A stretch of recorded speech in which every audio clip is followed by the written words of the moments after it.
भारत में एक ऐसा मंदिर है जिसे राम मंदिर बनाने के लिए बनाया गया था, लेकिन आज वहाँ राम की मूर्ति ही नहीं है।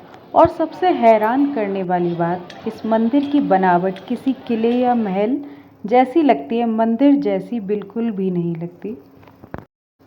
आखिर ऐसा क्यों हुआ? क्या वजह थी कि भगवान राम यहाँ नहीं रहे?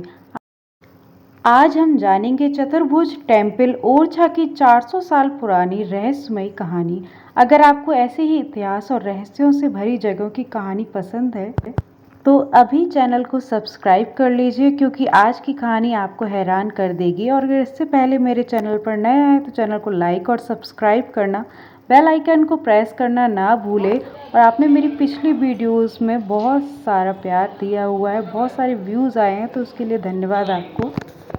मध्य प्रदेश के बुंदेलखंड क्षेत्र में बसा छोटा सा ऐतिहासिक नगर ओरछा अपनी भव्य इमारतों, मंदिरों और किलों के लिए जाना जाता है। यह शहर 16वीं शताब्दी में बुंदेला राजपूत राजा रुद्र प्रताप सिंह ने बसाया था। सन 1531 में उन्होंने यहाँ अपनी राजधानी स्थापित की। बेतवा नदी के किनारे बसा यह शहर जल्दी ही बुंदेलखंड की सांस्कृतिक और धार्मिक पहचान बन गया। आज भी यहाँ के किले, महल और मंदिर उस दौर की भव्यता को दिखाते हैं, लेकिन इन सब में सबसे अनोखा और रहस्यमय मंदिर है चतुर्भुज टेम्पल ओरछा। चतुर्भुज मंदिर का निर्माण इस मंदिर का निर्माण 16वीं शताब्दी में बुंदेला राजा मधुकर शाह ने करवाया था। राजा मधुकर शाह भगवान कृष्ण के भक्त थे, लेकिन उनकी पत्नी क्वीन गणेश कुंवरी भगवान राम की परम भक्त थी। यहीं से इस मंदिर की कहानी शुरू होती है। रानी की भक्ति और अयोध्या यात्रा। रानी गणेश कुंवरी रोज भगवान राम की पूजा करती थी, लेकिन राजा कृष्ण भक्त थे, इसलिए कई बार दोनों के बीच धार्मिक मतभेद भी होते थे। एक दिन राजा ने रानी से कहा, अगर तुम्हारी भक्ति इतनी सच्ची है तो अयोध्या जाओ और स्वयं राम जी को यहाँ ओरछा ले आओ। रानी ने इसे चुनौती नहीं बल्कि भगवान की इच्छा मान लिया। वह लंबी यात्रा करके अयोध्या पहुंची और वहां भगवान राम की कठोर तपस्या करने लगी। कई दिनों तक उन्होंने उपवास और भक्ति की। भगवान राम का प्रकट होना। कहा जाता है कि उनकी भक्ति से प्रसन्न होकर राम स्वयं प्रकट हुए। भगवान राम ने रानी को एक मूर्ति दी और कहा, तुम मुझे ओरछा ले जा सकती हो, लेकिन एक शर्त है।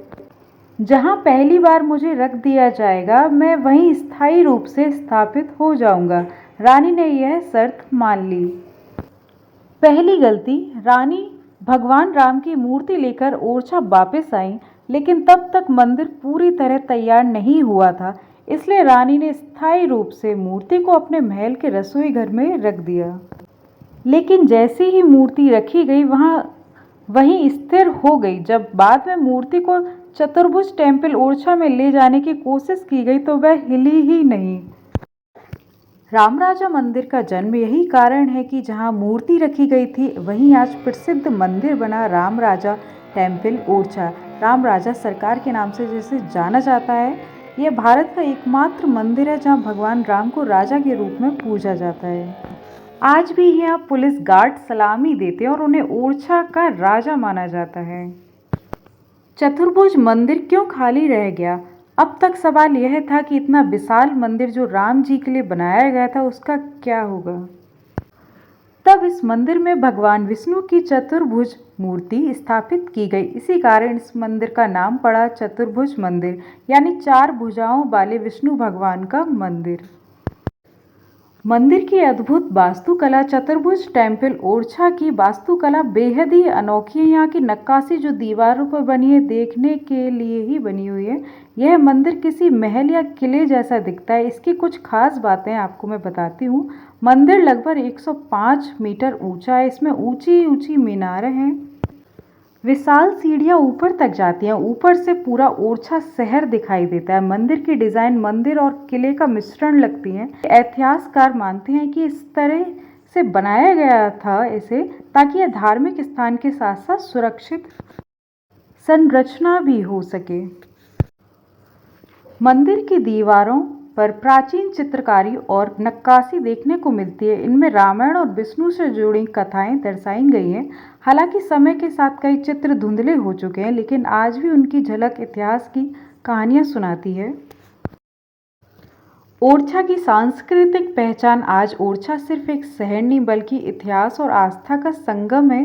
बहुत दूर दूर से यात्री यहाँ ओरछा राम राजा सरकार के दर्शन करने आते हैं। यहाँ के प्रमुख आकर्षण ओरछा फोर्ट कॉम्प्लेक्स, जहांगीर महल, राम राजा टेम्पल ओरछा, चतुर्भुज टेम्पल ओरछा। हर साल हजारों पर्यटक और श्रद्धालु यहाँ आते हैं। मंदिर का आज का महत्व। आज भी चतुर्भुज टेम्पल ओरछा ओरछा की पहचान बना हुआ है।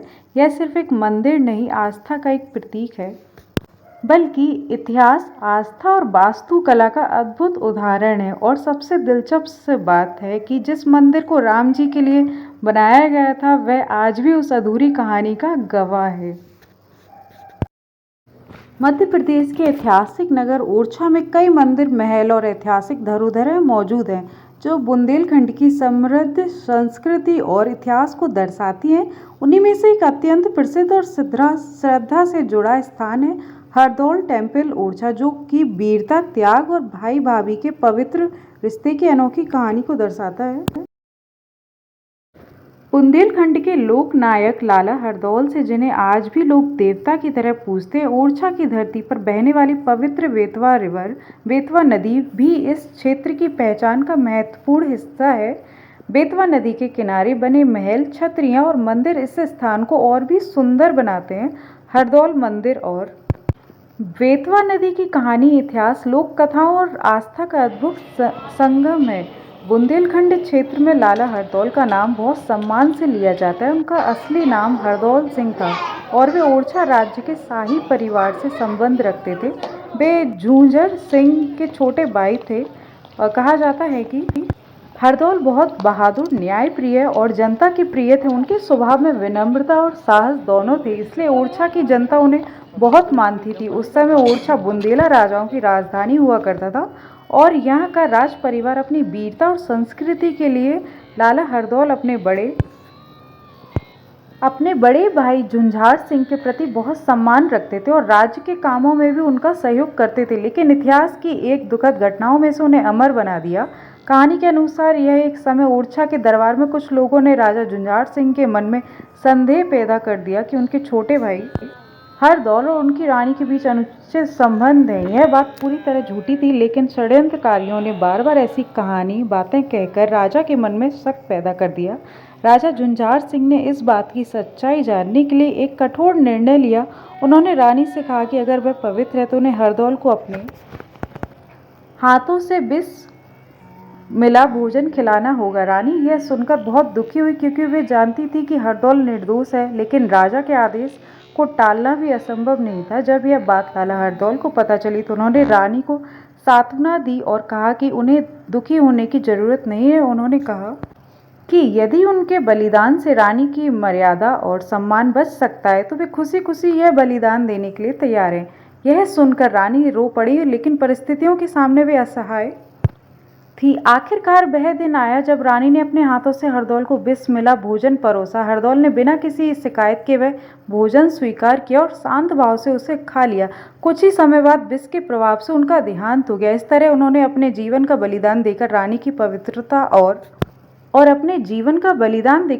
पवित्रता और परिवार की प्रतिष्ठा को बचाया। लाला हरदौल की इस घटना ने पूरे बुंदेलखंड को झंकोर दिया। लोगों ने इसे त्याग और सम्मान की सर्वोच्च मिसाल माना। धीरे धीरे उनकी स्मृति में मंदिर और स्मारक बनाए जाने लगे। ओरछा में स्थित हरदौल टेम्पल ओरछा उन्हीं की याद में बनाया गया मंदिर है। यहाँ लोग उन्हें देवता के रूप में पूजते हैं। बुंदेलखंड में आज भी शादी विवाह के समय लाला हरदौल को याद किया जाता है। लोग अपने शादी के कार्ड यहाँ मंदिर में पहले रखने आते हैं, पीले चावल देते हैं और इस मंदिर में कई जगहों पर विवाह से पहले उन्हें निमंत्रण देने की परंपरा है। लोग मानते हैं कि यदि लाला हरदौल को निमंत्रण दिया जाए तो विवाह शुभ और सफल होता है। यह परंपरा आज भी मध्य प्रदेश और उत्तर प्रदेश के कई हिस्सों में निभाई जाती है। हरदौल और ओरछा की आस्था का प्रमुख केंद्र है। यहाँ हर साल हजारों श्रद्धालु आते हैं। और लाला हरदौल को प्रणाम करते हैं। मंदिर का वातावरण बहुत शांत और आध्यात्मिक है। यहाँ आने वाले लोग उनकी कहानी को याद करते हैं और उनके त्याग से प्रेरणा लेते हैं। बुंदेलखंड की लोक कथाओं और गीतों में लाला हरदौल का नाम बार बार आता है। लोक गायक आज भी उनकी वीरता और बलिदान की कहानी सुनाते हैं। इस तरह लाला हरदौल सिर्फ एक ऐतिहासिक व्यक्ति नहीं बल्कि लोक देवता के रूप भी लोगों के दिलों में बसे हुए हैं। ओरछा की खूबसूरती और भी बढ़ाती है। यहाँ बहने वाली पवित्र बेतवा नदी मध्य भारत की प्रमुख नदियों में से एक है। यहाँ का उद्गम मध्य प्रदेश के विंध्य क्षेत्र में माना जाता है। यह नदी मध्य प्रदेश और उत्तर प्रदेश से होकर बहती है और आगे जाकर यमुना नदी में मिल जाती है। बेतवा नदी का प्राचीन नाम बेतवंती था। प्राचीन ग्रंथों में भी इस नदी का उल्लेख मिलता है। कहा जाता है कि प्राचीन समय में इस नदी के किनारे कई ऋषि मुनियों ने तपस्या की थी, इसलिए यह नदी धार्मिक दृष्टि से महत्वपूर्ण मानी जाती है। ओरछा में बेतवा नदी का दृश्य बहुत ही सुंदर दिखाई देता है। नदी के किनारे बने महल, मंदिर और छतरियां इस स्थान को और भी आकर्षक बनाते हैं। खासकर सूर्यास्त के समय बेतवा नदी का नज़ारा बेहद मनमोहक होता है। जब सूरज की किरणें नदी के पानी पर पड़ती हैं तो पूरा वातावरण सुनहरा दिखाई देने लगता है। पर्यटक यहाँ बैठकर प्रकृति नेचर जो वाइब्स प्रकृति की इस अद्भुत सुंदरता का आनंद लेते हैं। और कई जो मैरिड कपल्स होते हैं वो यहाँ हाथे लगाने आते हैं हल्दी के। काफ़ी शुभ माना जाता है यहाँ पर। ओरछा के इतिहास और संस्कृति का भी महत्वपूर्ण हिस्सा रही है। पुराने समय में यह नदी राज्य के लिए जल और परिवहन का प्रमुख स्रोत थी। बेतवा नदी के किनारे ओरछा के कई प्रसिद्ध स्मारक स्थित हैं।